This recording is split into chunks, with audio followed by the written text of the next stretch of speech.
Hey, Slater Crusaders, welcome to our special Politics by Faith collapse of the nuclear family.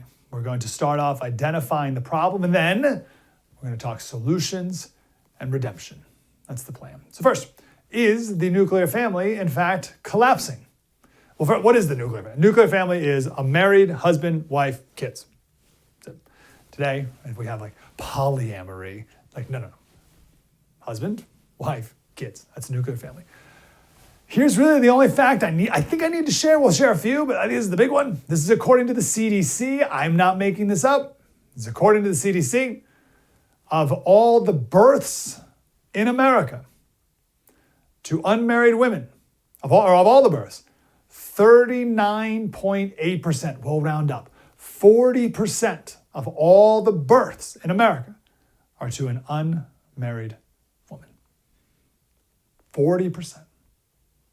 I can barrage you with facts and figures. The only one we need. 40% of all the births. Go to the hospital, go to the maternity ward. Of all the women there, 40% of them giving birth are not married. Now, just because the woman is married when the baby is born doesn't mean that the parents are going to stay married throughout the next 18 years of that child's life. So that 40% number, that's just at the very beginning. That number doesn't even speak of divorce. This is a number called the Family Belonging Index. This is the percent of 17-year-olds who have lived with their biological mom and dad in an intact home for their entire 17 years, broken down by race. You can see the numbers right here. Not good. Not good. Now, we don't want to talk about race. We're not going to talk about race here, but just because this chart happens to be about race. If it were white family, like among 17-year-olds, if white 17-year-olds, if 90% were in intact homes and black were 65%, I would say we got a huge problem here. But that's not it. It's not black kids, only 65% grow up with their family, with a nuclear family. It's white kids are 54. That ain't nothing to be proud of either. And 17% for black families. And by the way, that was 2012. It's over a decade ago. It's gotten way worse and gotten better. Unbelievable. So you have born out of wedlock, 40%. Then you have the small percentage of kids who grew up in an intact home their entire lives. But then that doesn't even measure dysfunction, even among those who are married and stay married. If you're watching this right now, and if you can give your kids a semi-functional, intact marriage, you've given them, your children, an incredible upper hand in life. It didn't used to be this bad. Thomas Sowell said in 1960, before the expansion of the welfare state, that's what he points to the blame of this. But in 1960, only 22% of black kids were raised with only one parent. Only 22%. Now it's the other way around. He said by 1985, 67% of black kids were raised with either one parent or no parent. And now in 1960, racism was way worse in America, but the black family was so much stronger. There was a point in our history when the marriage rates between black and white families were the same. Now it's not even close. But again, this isn't about black or white. This is an everyone problem right now. This is an America problem. I was just talking to a friend of mine. He's maybe 50 years old. And he said this weekend, he learned that two families that they've been friends with for a long time, both getting divorced. Same weekend. And their kids are like 10, 12 years old, something like that. And one of the moms, the best that they could get out of this mom about what happened is that she said she made some irresponsible decisions. Jeez. Broken hearts, destroyed lives, and the best you could say is, I made some irresponsible decisions. Christians do this too. They do this euphemism game. All right, Christians will say, they'll throw some Christianese on top. They'll be like, what happened? Oh, I fell for lust. It's like, no, you had sex with a woman that wasn't your wife. You committed adultery. Oh, I succumbed to lust or something ridiculous. Like, no, you sinned. So stop with the euphemisms about what's going on in your life. Come to terms with what's happening and the choices you're making. I made some irresponsible decisions. You had sex with a guy. So my buddy, his son, it's like 12. He was talking to one of his friends, and his friend said, "Oh, I'm going to my dad's place." And the 12-year-old's like, "What do you mean?" And he literally asked his dad, he's like, what's his dad's place? And he's hearing about people at school, their parents are taking a break. What? What do you mean taking a break? Take a break. There's so much broken here. It's overwhelming on where to start. Let me go down this road. We'll start here. Every force in the world is working against you. Every force in the world is working against the nuclear family. And always has been, by the way. There's nothing new under the sun. If you want a nuclear family, prepare for battle. And by the way, not battling each other. Stop battling each other. That's not the battle. The battle is against the world. And this battle is good. You're supposed to fight these forces. Don't give up. Don't lay down. Don't give in to them. You're going to let them win? Come on. The devil wants to break you up. The devil wants to break up families. No question about that. In Matthew 16:9, that's why it says, "What therefore God has joined together, let no man separate." God wants to get in there and separate it. I will also assure you that the Marxists, the communists, the tyrannical forces of our world, they want your marriage destroyed. As Thomas Sowell said, the family is inherently an obstacle to the schemes of central control of our social processes. Therefore, the anointed, the elites, necessarily find themselves repeatedly on a collision course with the family. The preservation of the family as an autonomous decision-making unit is incompatible with the third-party decision-making that's at the heart of the vision of the anointed. Milton Friedman said that a lot of people in America think that we're a country of individuals. He said, no, we're not. We're a country not of individuals. We're a country of families. But even many conservatives have fallen for this. Fallen for the lie, I should say. Pew did a survey recently, and the question was, is society better off if people make marriage and having children a priority? Is society better off if people make marriage and having children a priority? Of course the answer is yes, but only 59% of Trump supporters agreed with that statement. Are you kidding me? Now it's 19% of Biden supporters, so that's a huge problem. But maybe the bigger problem is that even only 59% of Trump supporters agree with that. How can 59% of conservatives be like, I don't know, marriage, having kids? Okay, fine. If that's not something we should prioritize, what is? What should we prioritize if not marriage and kids, if not the nuclear family? GDP? I don't know, what are you talking about? Personal satisfaction, ease, comfort, what else? What are you talking about? What should we? What's a better priority? So we have the devil working against the nuclear family. We have political forces working against the nuclear family. We also have cultural forces working against you and the nuclear family. Check this one out from the New Statesman. It's a progressive magazine. The headline is Pro-Family Rhetoric. That's me, that's you. And it's fascist resonances. Fascist resonance. It has the resonance, has the tone, has the tinge of fascism in it. So if you dare talk about the nuclear family, if you dare suggest that the nuclear family is best, of course, Black Lives Matter will call you a racist. They say that's white supremacy. But also you're a fascist. And their argument was Katie Britt, senator from Alabama. She's only 42. Do you remember she did the State of the Union rebuttal? She did the rebuttal. She was in her kitchen, and she was talking about kids. And she was talking about going to church. And she was talking about working hard to get food on the table. Children, kitchen, church. Here's what the New Statesman said. Children, kitchen, church. These were the foundations of Britt's speech. They were also, according to Nazi ideology, the central tenets of women's lives. Kinder, Küche, Kirche. I don't speak German, I don't know, but those mean children, kitchen, church. You kidding me? So now you can't even promote marriage anymore because Hitler promoted marriage or something? Hitler promoted kids. Hitler drank water too, and I can't wait for the New Statesman to regale us with a think piece about how water is racist. So that's another force working against you. If you want to have an intact marriage, you're a fascist. You're like the Nazis. So we got a lot of different angles that we'll touch on today with some wonderful guests. Including what to do if you're already divorced. I don't know. It's awful. It's awful, and everyone involved already knows it. And listen, we can cutesy it up with fun words like bonus mom instead of stepmom. That's a new thing. But there's just a ton of hurt, which is the opportunity for a ton of healing, I suppose.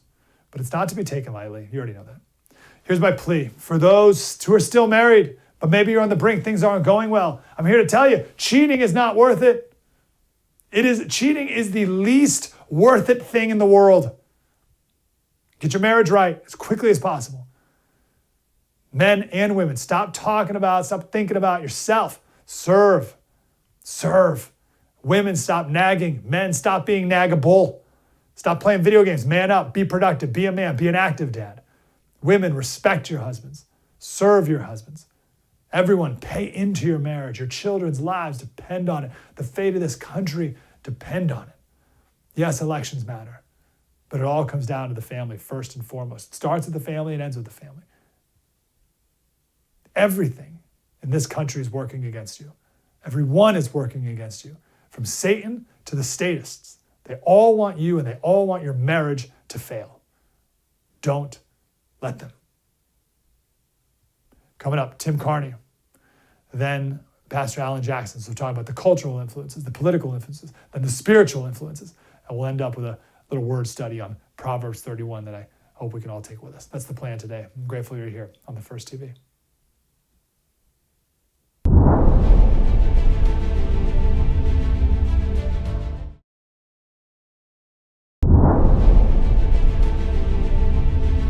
Hey, welcome back to our special Politics by Faith, the collapse of the nuclear family. I want to go to Tim Carney, father of 6, author of the book Family Unfriendly, How Our Culture Has Made Raising Kids Much Harder Than It Needs to Be. Tim, good to talk to you, brother.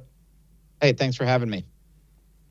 It feels like to everyone who's an adult now that raising kids and being a kid is different today than it was back in the day.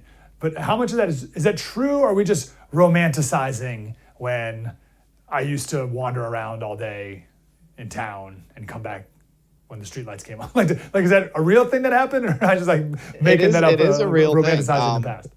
It's absolutely a real thing that parenting inputs have changed. And what's up for debate is how much of that is because the broader culture or communities have changed, and how much of that is just about attitudes. And it's both, frankly, that people in Generation X, my generation and older, had more freedom as children. We wandered more. We did less supervised activities. We did more pickup sports than kids do today, and we did less organized sports than kids do today. And in fact, psychiatrists are starting to see that this has a bad mental health effect on children and adolescents today, that they don't have unsupervised play. And so it's bad for kids, but then, as you're saying, parents have it harder too, because there's just a demand to constantly have the kids. You got to drive them here, drive them there, supervise them there, sit on the side of practice, that those parental inputs, time-wise, energy-wise, money-wise, really are higher today than they were a generation ago. My son is playing baseball now, so there's this talk of travel ball. It's like, oh, are you kidding me? Oh, I meant to tell you this. Last time we talked, so I was coaching my son's soccer team, and they were 6 at the time, so they're not good. But it was in an official league. But it was the last practice of the year, one of the last practices, and before practice started, all the boys were there, and they just started playing like the game, like straight up, like they picked teams, they split up. They started properly, and they do it. And I didn't say a word the entire practice. I just let them play soccer, and they were figuring out who the ball was out on and who goes next. They took water breaks. They did the whole thing themselves, and I thought Tim Carney would be very happy with that. That's great. I mean, making ourselves irrelevant and redundant in children's lives should be a big part of our goal as parents, coaches, et cetera. Yeah, I just let them do, we simulated pickup ball, which is something they don't ever get to do anymore. No, and I guess we can do twofold. Really go ahead. It really is a big part of it, is the lack of unsupervised play. And one of the reasons I say some of it is just the individual parents' decision-making and values, but some of it is a broader culture. If there aren't kids playing pickup basketball at the basketball court, you can't just tell your kid to go down to the basketball court and play pickup basketball. unless you do what I do and you have a whole basketball team worth of children. But if you're going to have, just send your boy down to ride around the neighborhood and wander the neighborhood. That is made harder by the fact that other parents aren't doing it. So this is a situation where even parents who want to be more free range find that the culture is less welcoming of that. Okay, so I've been fascinated by your analysis on how we even build towns anymore and just the structural hurdles to community. What are those? So the built environment. I mean, so when I was writing Family Unfriendly, I did not expect I would end up talking about walkability and bike paths. Because living in DC or New York, the people talking about walkability, I thought it was a bunch of, liberals who just hated cars or something. And then I slowly realized, wait a second, when you have children who cannot drive because they're 12 years old and they need to get somewhere and you have to drive them there, well, that interferes with their own independence and it infringes on your time. And then as you're saying, community in general, when you're walking around the neighborhood and you bump into your friends, or your kids are walking around the neighborhood and they unplanned bump into their friends, when you can shop walking distance from your house, that actually tightens communities. So a more car-dependent community, which a lot of places rural America is naturally going to be more car-dependent, that's fine. But when suburbs and cities are made more dependent on cars, there's just less community cohesion and a lot less fun for kids. So this is about sidewalks. This is about speed limits. This is about crosswalks. This is about building playgrounds and basketball courts more frequently scattered around the town. And all of that is, you think it just is chance or happens to be nice, but it really does affect community cohesion and I think childhood independence. Yeah, I'm so glad you started off with your initial impression on walkability, because I think conservatives need to take that back from being like this weird, wacky, progressive environmental thing. It's not. It's about family. It's a pro-family thing. Especially having kid parks walkability down the street that we can all play. Yeah, that walkability isn't just about your ability to walk to your hipster coffee shop. It's about your kid's ability to ride his bike to play pickup basketball. Okay, so how do we change this? How do we get our culture back to or away from travel ball and back to stickball? Yeah. So it's going to be at the local level. And one of the things I do in the book is I look at these family-friendly subcultures that are scattered around our broader family unfriendly culture. And so a lot of it, my own life with a bunch of big Irish Catholic families now within walking distance of my house. We just moved and we picked the neighborhood precisely because we knew there were families there that valued this. These were religious families, big families, lots of kids wandering the neighborhood. And we build institutions. I start the book by talking about at my own parish setting up a T-ball program, which was basically just an excuse to have big family picnics every Friday night, where the parents could ignore the kids, have what I call a semi-legal beer. We never knew if it was actually okay for us to be drinking on the back campus of St. Andrew Apostle, and that involved institutions belonging to things, going to church, and then saying, what can I do as part of this institution to build community? Sometimes people think, it just comes naturally. Well, I think it came easier in the past to build community, know your neighbors, et cetera. But it's always required inputs of hardworking individuals. And if you just wait for some central authority to, make your community better, it's never going to happen. It takes leadership of actual people leveraging the power of institutions such as a local church congregation. Yeah, I think it's like so many things. I was able to ride the coattails of the intentionality of the generations before me that built my town and built it thoughtfully and intentionally. And then we just happened to have grown up in it. And now the new towns that don't have that same intentionality, we're like, well, what happened? Where did it all go? What are some political hurdles that have been put in the way too of family and of the nuclear family? Well, so first of all, just the way that we're talking here, where we are prioritizing the nuclear family, that is in some people's minds of thinking sort of like discrimination, or the UK Prime Minister, when he was asked about the collapsing birth rates there as well as the rest of Europe and here, He did not want to talk about it. He said, "Oh, I'm not going to dictate how people live their lives." Now, this is the UK where they don't have free speech, where they locked everything down during COVID, so they dictate how people live lives. But talking about the idea that getting married and having kids and raising the kids together, that is, we know, I know, this is an fundamental, natural, good part of human life. But in the current age, that sounds preachy. That sounds old-fashioned. That sounds judgmental. And so that's one of the sort of political hurdles that gets in the way, is that we have to say, actually, no, this is what we think matters most, is the nuclear family. But the second one, though, is a tendency sometimes of conservatives to think the nuclear family doesn't need support. Because when Hillary said it takes a village to raise a child, she was probably talking about the Department of Health and Human Services.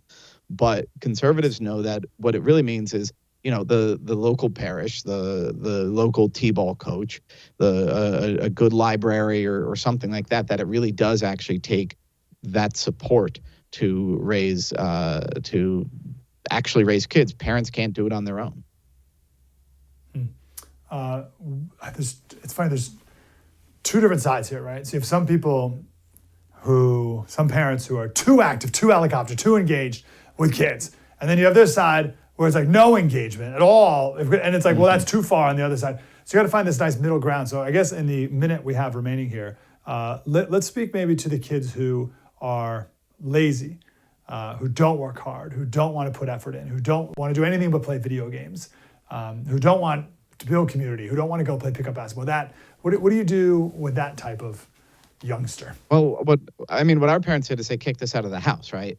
You can't play any more video games. You're out of the house, the door is locked, and hope that they naturally would, out of boredom, gravitate towards other things. And so trying to cure their boredom at every minute is probably a mistake. Let them be bored, and their creativity will have something. But yeah, organized sports are good. We're talking about the virtue of pickup. Organized sports are good in part because it makes the kids run around. It gives them something fun to do, and there's a coach, some other adult besides you, yelling at them to run their butt off. So I'm not going to badmouth organized sports, but you were right. The local organized sports is going to be a lot better than the travel ball, because the travel ball is just for the elite athletes. And if you're talking about these middling athletes, they should have a place to play. And, let's celebrate the kind of bad soccer players and give them a team to play on. Tim Carney, he's the author of the book, Family Unfriendly. Go read it. How our culture made raising kids much harder than it needs to be, and fight against the forces that are fighting against you. Tim, good to talk to you, brother. Thank you. Keep it up. Let's talk next about the spiritual perspective of all this, the spiritual forces working against you. And we can talk about redemption and healing in the midst of brokenness of the nuclear family too. Do that with Pastor Alan Jackson next.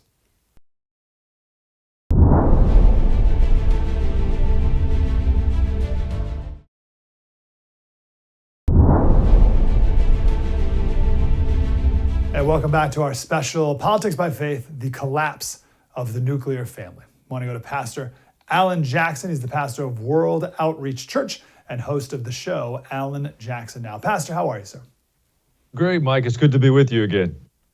I'm glad you're here, and thanks for bringing in this spiritual perspective to this incredibly important topic. What are the spiritual forces working against marriage in our world today?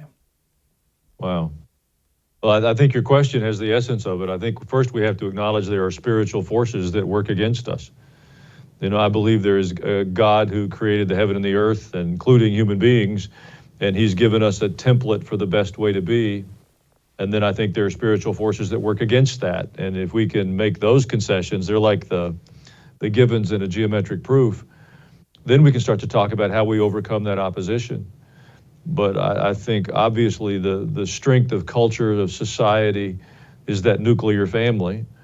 I don't believe there's any better way for children to grow up, ideally, than with their birth parents. Now, we live in a broken world, and that's often not the opportunity, and we have to overcome that. But I don't think we should redefine what the objective would be just to fit the awkwardness of our reality. Yes.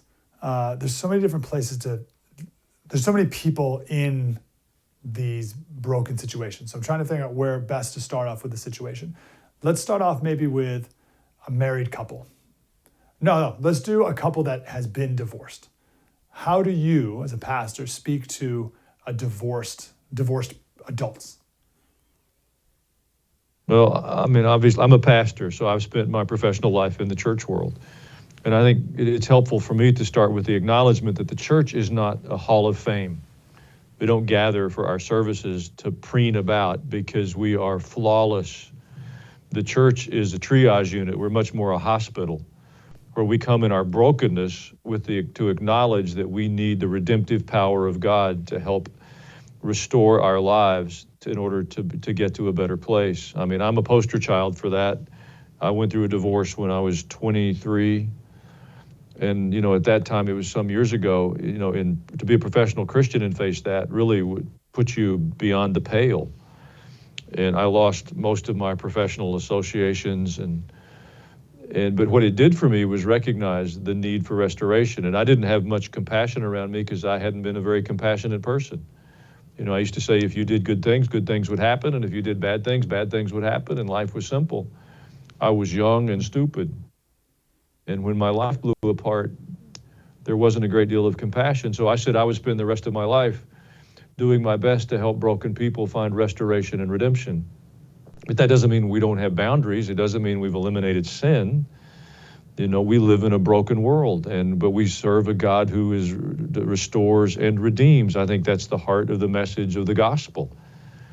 Unfortunately, I think the church has kind of perverted that, and we've kind of dumbed down sin. We're down to 2 commandments, it seems, and I think that's not helpful. But if I could talk to a couple who'd been divorced or been through any sort of that kind of brokenness in their family, or children that have survived a divorce, there's some things that are a result of that. A tremendous sense of rejection, whether you processed it consciously or not. It's the reality, whether you're the offended party or the offender, whether you're a child in the midst of that. There's a tremendous sense of rejection. And I think we need some freedom and some healing from that in order to be able to form healthier, more normal relationships as we go forward in our lives. So it's a complex issue, but there's hope because there's a God and he will help us. That part's true. If you could talk to the 22-year-old Alan Jackson, what would you have said to him on this topic? Wow. Well, I think first of all, I would have given a little counsel on smugness and arrogance, because there was probably way too much of that. Life seemed so clear, and I was so certain. There's a lot of that, I think, that comes with that season of life. And then I would have probably have encouraged him with a little bit of patience. The world was that was back in the early 80s, and I mean, a lot of the voices were different. But, I think understanding the best piece of advice I was ever given about marriage in general was you want to marry somebody whose character you would trust your future with. Almost everything else about that relationship will change and grow and emerge, but you want to select a life partner whose character is so intact that you would trust your future in their hands.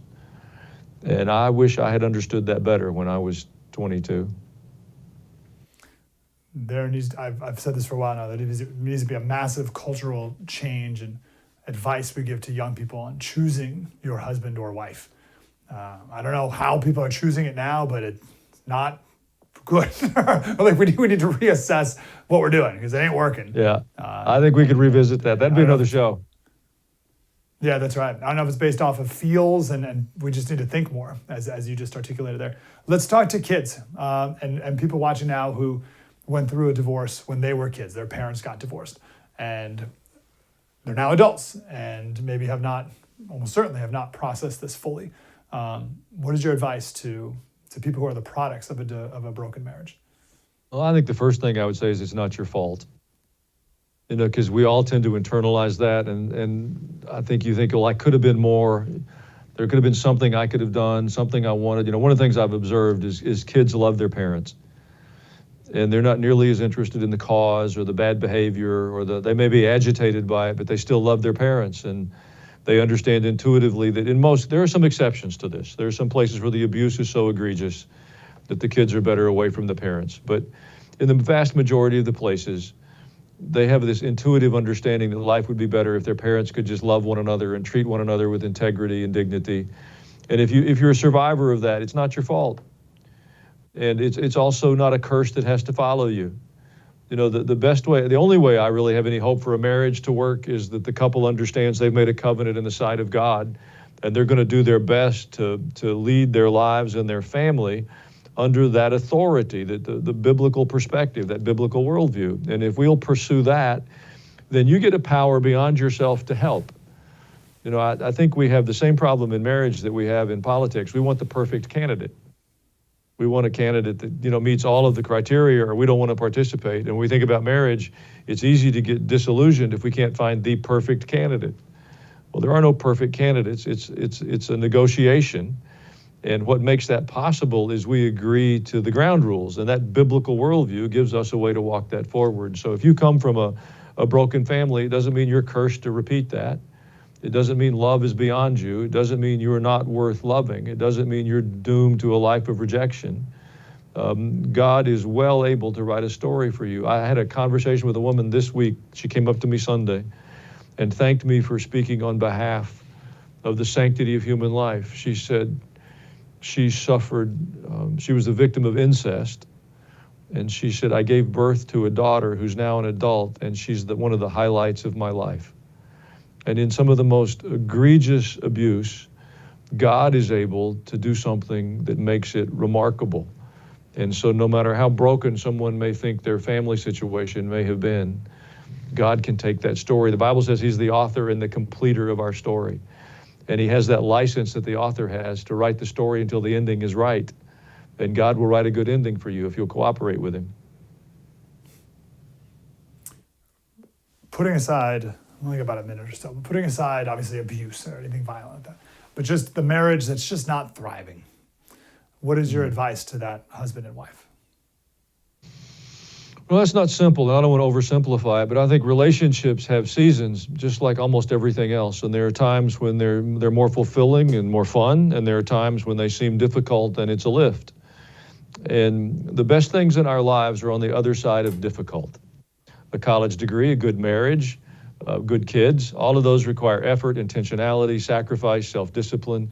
So if you're in one of those seasons that are difficult, first of all, don't give up. Don't go to the default position that I made a bad choice, and if I'll change partners, something will get better. My experience suggests that if you don't deal with your issues in this relationship, you're going to have to deal with them in the next relationship.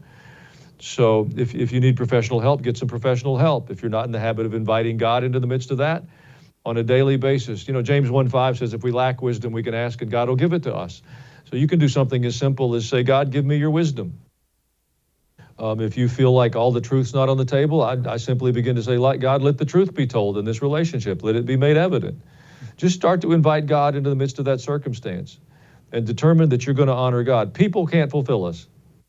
You're not going to find a relationship that will make you permanently happy and fill you with joy. Those things have to begin within us. A good marriage can enhance those, but a good marriage won't bring those to bear to us. So if you understand that happiness and joy and fulfillment and contentment starts within you, not with your circumstances, and then the person that you've made this covenant with, ask God for his wisdom. Let the truth be told. And I have found God to be amazingly faithful to bring the things we need to build that better future. Such important truth. Pastor Alan Jackson, World Outreach Church, Alan Jackson. Now, where can people watch your TV show and watch your sermons as well, sir? Well, you go to alanjackson.com and get the schedules for all of that. That's probably the simplest way. If you're Central Time, we're on every day at 6 p.m. on TBN. But go to alanjackson.com. We got a new book coming out called Jesus, His Followers in Politics, and a small group study that goes along with it. You can go to the website and get all the information on that as well. We'll do it. Pastor, great to talk to you. Thank you, sir. Thank you, Mike. Keep up the good work. Have a wonderful day. You as well. Coming back, we'll do a quick little study on Proverbs 31. That's next right here on The First TV. Spread the word.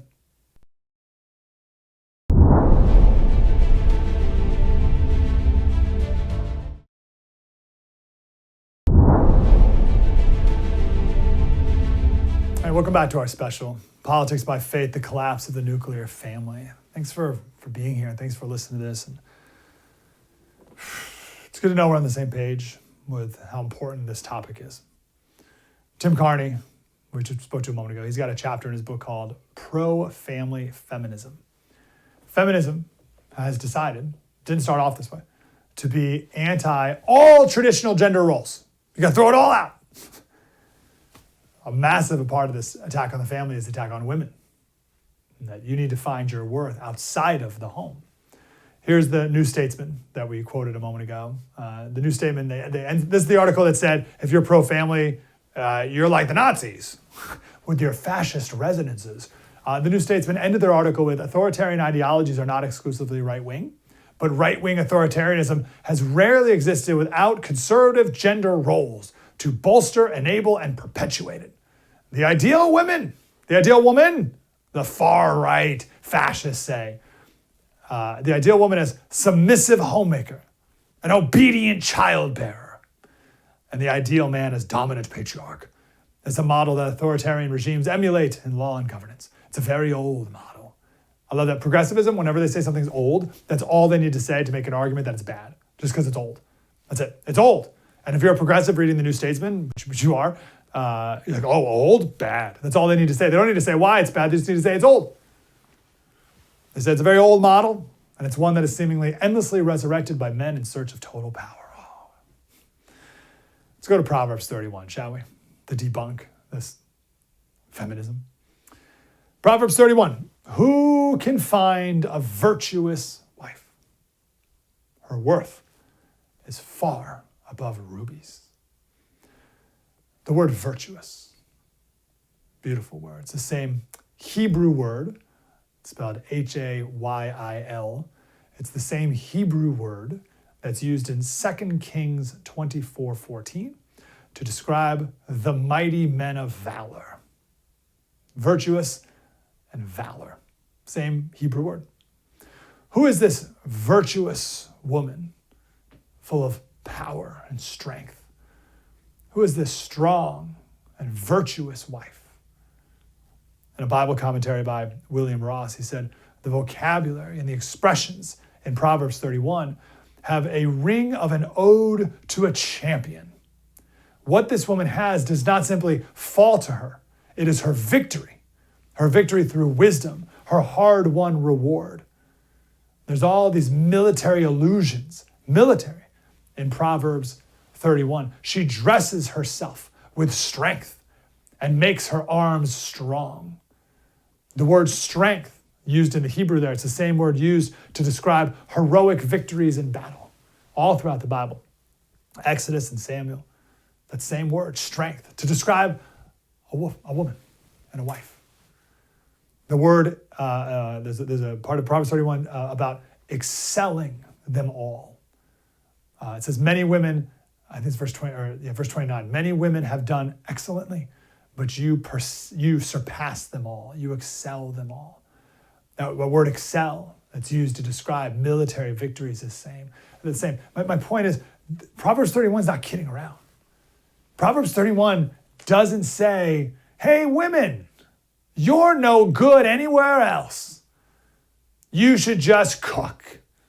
You should just have kids. You're weak. You're pathetic. You're useless. I'm going to oppress you by keeping you in the home. No. Proverbs 31 is about strength and valor and worthiness and honor. I would encourage the folks at the New Statesman and anyone who thinks that the Bible or conservatism talks down to women and just wants to keep them barefoot and pregnant in the kitchen to do a proper study on Proverbs 31. And may I also say, any woman watching now who maybe feels like staying at home, being a stay-at-home mom, or doing all these traditional gender roles things, maybe you feel the propaganda still. You have your whole life, and now you feel it even today from the feminists, from the progressives, that you're not doing enough, that you're not doing something valuable enough, that you should be out in the workforce if you really want to be of valor, of value. To do a proper study on Proverbs 31.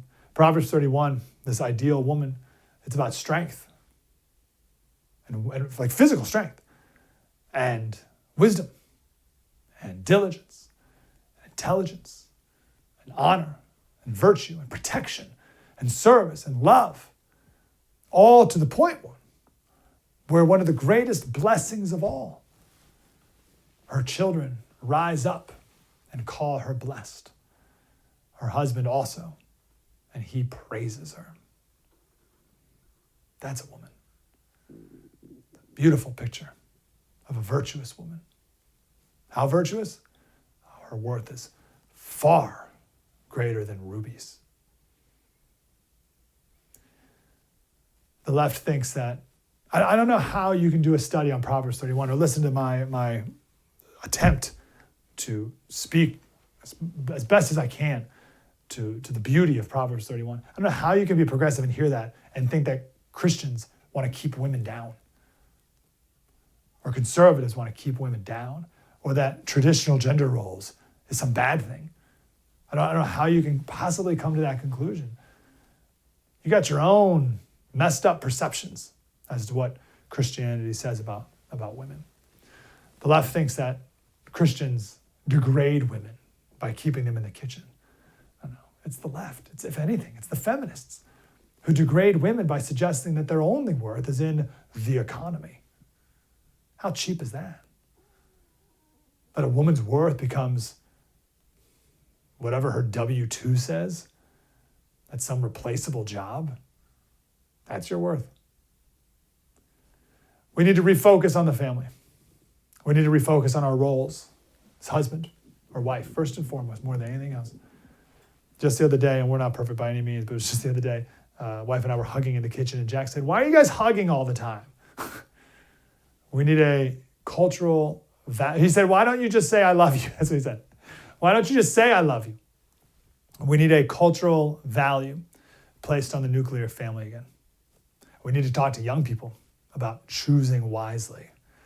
Choose your husband or wife wisely. It's not about feelings. Because there's some element of feelings, I suppose, right? But you need to think.